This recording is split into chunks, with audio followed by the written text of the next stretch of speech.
Right, so yesterday we talked about how a bill becomes a law in regards to the idea, right? And then from the idea, we jump to presenting to the floor of the House. Now, real quick from yesterday, who remembers what bill or what types of bills have to start at the House of Representatives? Yes, Blitz. Anything money. So if we're dealing with money, it has to start in the House. Nice. All right. So for our quiz on Friday, which I'll show you guys it so you see it, and it's only Wednesday, but we're going to be done here in about 15 minutes, I think, less than. Um, it's going to be a monetary bill. So it will be starting in the House, so we're going to kind of follow along. Right? So we're going to start in the House. We give it to the subcommittee. This is where all of the work is done. And then again, every step of the way, if it's a no, it's dead. If it's a yes, it moves to the next level. To the floor for discussion, debate. That's it. There's no changing it on the floor. Again, a vote. If it's a no, it's dead. Yes, moves on.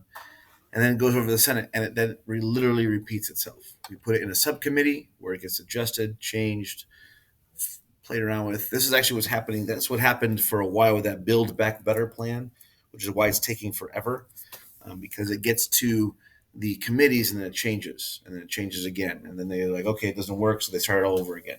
And then they put it to the floor, didn't pass. So then they go back to the beginning again, so submit it again, try to change it. It's just nonstop, right? If there are different versions, then we put them in a conference committee, come to an agreement. We have to send it back to the houses for approval. If it passes there, it gets to go to the president. If he vetoes, now what's the specifics about a veto? Can I just veto it? And no, what do I have to do with the veto? You have to give specific reasons. I gotta tell you why, right? Um, it's just common sense that I need to fix what's the problem. How do I fix it? So that's the veto comes with a list of things, and if he signs it, well, then it becomes a law. So pretty basic, right? We talked about the override. We talked about how the Congress can, by 2/3 vote in each house, override the veto if they choose to. The pocket veto. So this is a kind of a confusing one. So let's see how I can pose this question. 10 days is the magic number. If I leave the bill on my desk and the session comes to an end before those 10 days have passed, what happens to that bill? It's on my desk. The session ends. I haven't signed it. It's a pocket veto. Yep, it goes away. Now, if I don't want to sign it, but I still want it to become law, it sits on my desk for 10 days and the session hasn't ended, what will happen to that law or that bill? Becomes a law without a signature. Okay. So there are ways you can play some politics on there. Okay. 10 days is the magic number. Then we started getting into some of the powers of the Congress. Of course, the first one, conduct taxes, talking about citizenship, money. We got into some of the different coins, different looks. I'm not going to show you that video right now. Counterfeiting, post offices, copyrights and patents, federal courts, piracies, which still exist. Declaring war is a congressional thing. There's actually, I think, a question on your quiz about that one. Who has the power to declare war? It is only the Congress, not the president. And then the elastic clause, necessary and proper powers, those are the same things. So I could put an equal sign between the two, elastic clause, necessary and proper powers. Now, this is the new stuff. These are things that the government cannot do. These are specifically denied to Congress. Right? Slave trade was the big one that was outlawed in 1808. But when we did the More Perfect Union, that was one of the things that they put in there in order to ratify the Constitution. That was how they got the southern states to agree. The northern states, a lot of them said, okay, fine. And what we'll do is we'll allow for the slave trade to keep going for now. Right.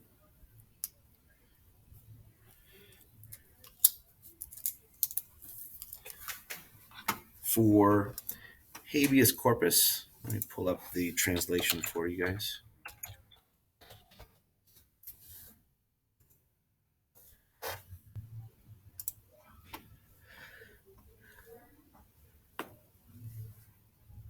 I'll move this in a second. But in regards to the definition. Okay, so habeas corpus,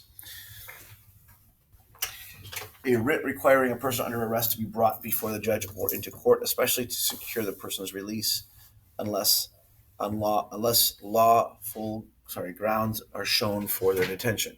The legal right to apply for habeas corpus. So essentially, this is due process. Right? So habeas corpus, due process, pretty much the same thing. So I cannot get rid of that during peacetime. That's a little bit of a caveat right there. Right. So during times of war, I might be able to do that. Matter of fact, during the Japanese internment camps, we had those happening under FDR. The president, in a weird way, could have used that during wartime to go after people and arrest them for war purposes, but he never used it. Regardless, it would have been found eventually later on to be illegal. They just did it militarily, started grabbing people up and putting them in the internment camps.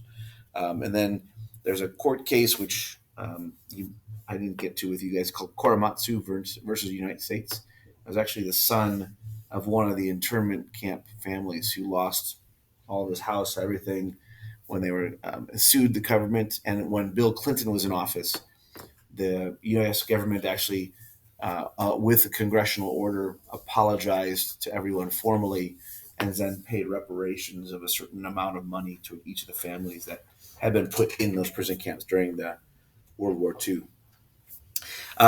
Bills of attainder or ex post facto laws, I cannot have those. So bills of attainder would be me just taking your land, right? So I show up and as the government, I'm just going to take your land, right? Not allowed to do that. I can under the Fifth Amendment, but I have to do what if I take your land in the United States? Yeah. Do we have to pay them? I got to pay you for it. Yeah. So if I'm going to take your land, I got to pay you fair market value. And that typically they overestimate and buy things usually higher than they'd have to make it a little bit more of a sweeter pot for you, the person that's losing their house.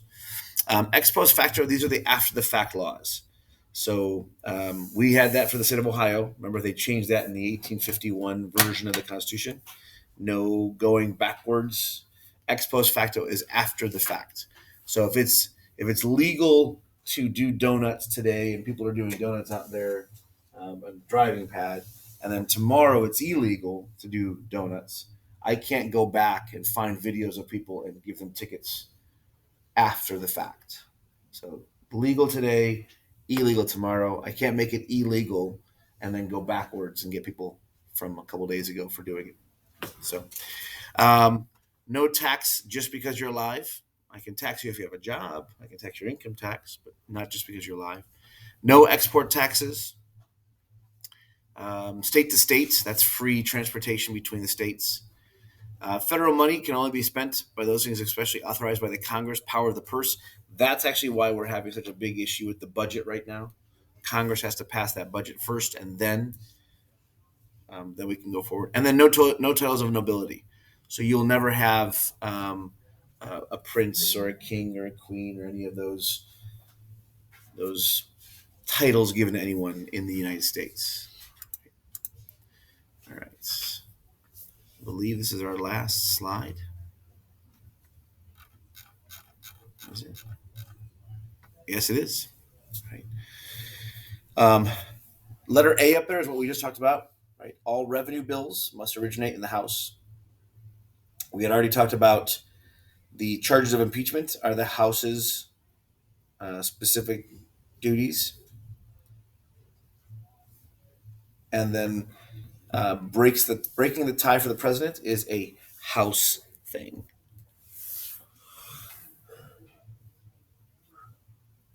The Senate gets to confirm any of the choices the president makes for Senate or for cabinet positions and ambassadors and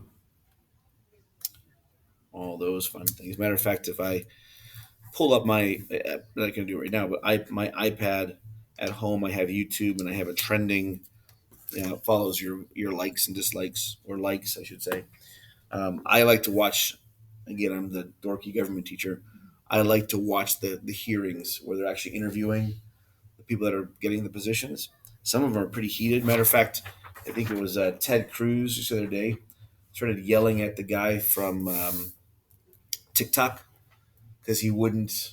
He's like everything. The guy was not admitting that they're connected to China. He's like, but it's a Chinese company. It's owned by the Chinese company, and the guy was like, no, no, it's not. But that was a Senate. It was an advise and consent situation. Um, and then breaking the tie for vice president, and the Senate is the jury in the impeachment cases. Okay. That, ladies and gentlemen, is that. We're done with the notes. All right. So